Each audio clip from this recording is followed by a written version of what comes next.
The king is pretty handsome and has a big sister complex. I did not expect it. I have been dying to play the new Fantasy Life I, a cozy slow life RPG where we can be whatever we want to be, with 14 lives to pick from, including not only combat classes but also crafting and gathering. I was really hoping for this one to become the ultimate cozy experience, and I am telling you guys, it is so good. So here is my first look at the game. I will walk you through the very first day, touch upon the features, and simply share my first thoughts with you. Enjoy! The game is starting off with one of my favorite things, character creation. I love just how many different options we get for eyes, hair, mouth, and even noses. I love the vibrant colors and the cute details. It is really hard to make up my mind, especially with the sliders for the size and position of each part. I could honestly tinker with this forever, but I feel very at ease already knowing that I can switch up my appearance anytime. So I quickly settle on a hair color called Rose Tea, simply because it sounds so cute and it looks warm. And also an elegant ponytail along with gentle eyebrows because I want a character that looks kind and soft. But I also make her tall to add to the mature big sister vibe that I'm going for. After finishing up the character creation, I'm quickly thrown into my very first big adventure. I don't want to spoil the details too much at this point, but wow, the cutscenes are so epic and cinematic. And after an initial trip on a skyship alongside my friend archaeologist Edward, I'm quickly guided to an uncharted island. And then the intro scene ends on an epic ride on a skeleton dragon. I travel through a big time gate into the past and land on the island, which I even get to name myself. I did not expect such a cool detail at all, and I was actually so overwhelmed by it that I kept the default name for now.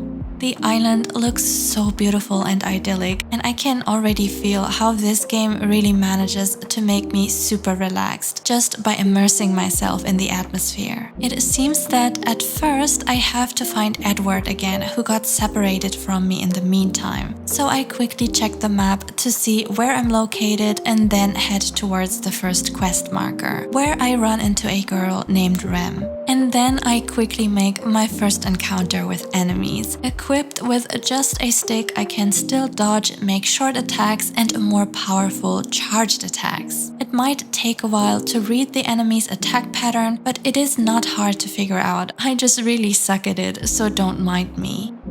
Rem understands that I came here on my dragon and that I kinda also want it back, so I have to make my way to see the king to get permission. Also, the shiny things on the floor are resources I can pick up and use for crafting later. I make my way to the town, which looks so vibrant and bustling. Normally, I would be talking to every single NPC I encounter, but this time I choose to meet the king immediately. The king is pretty handsome and has a big sister complex. I did not expect it, but I love the way he broke character and turned from this composed, respectable king into an overly protective Onisan. And he also roasts me for having no life, which is why he sends me to the guild office to finally get one. In the guild office, I first get distracted by a treasure chest that contains all the items from the Deluxe edition. And the white robe with the moon crest is honestly so adorable. I then head to the guild reception where I'm told I can play 14 different lives. However, the brand new ones in this sequel of Fantasy Life are locked for now, which would be the farmer and the artist. So if I want to live a certain life, I first have to pick up the license from the master of that profession. And as I start my traineeship there, I will gradually rank up and become more powerful. It is really neat that we can switch between lives anytime though.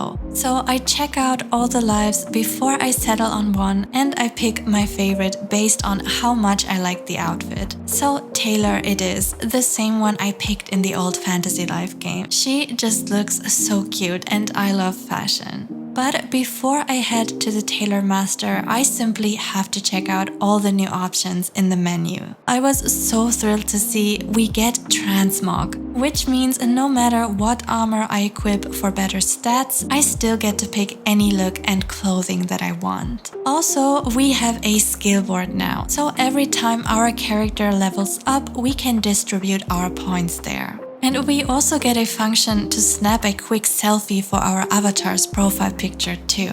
And then of course there is the usual. We get an overview of the quests, lives, and crafting recipes. I can tell this game has lots of things to do in it, and I'm already getting way too distracted. But it is finally time to grab my tailor's license. And there at the Tailor's Guild, I get to craft my very first few items. I love that I get to pick from so many adorable signatures that indicate I handmade every single item myself. And it's an especially lovely detail from multiplayer if you want to give your crafts to friends. The crafting session starts with a little mini game where I need to press or hold the A button at the right time. My reaction time is not the best, but I managed to get through it smoothly anyway. And right after, I am told that Crochet needs help. It looks like my next task is to make a cape for her younger brother who just became a paladin, since she couldn't make it in time herself. So to make this cape I need wool, which is why I head to the sheep ranch next to obtain some. Of course, my sense of direction is really bad as usual, so I get lost a few times and have to double check the map.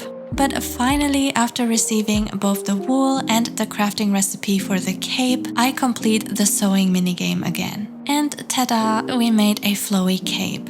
I found it so cute how the guildmaster says that the tailor's profession is about putting others first and bringing your clients joy. That definitely resonated with me because one of the reasons why I wanted to pick the tailor was so that I can make clothes for my friends. And with that first quest, I rank up to a fledgling and get a better sewing needle. Friends, please always make sure you equip the next best armor and tools as soon as possible. It is very easy to forget, and I totally would have if I wasn't told to do so by one of our lovely members. Next, I quickly tell Auntie Anne at the guild office that I'm a fledgling now, and she gives me dosh as a reward, the local currency in this game. I should actually go and tell the king that I've finally got a life now. But wait, it is already nighttime, so I call it a day for now and get some rest at the inn instead. So this wraps up my first day as a tailor. Please subscribe if you enjoyed this little first look and want more cozy life sims and slow life RPG content. But that's it from me. Take care and have an amazing day.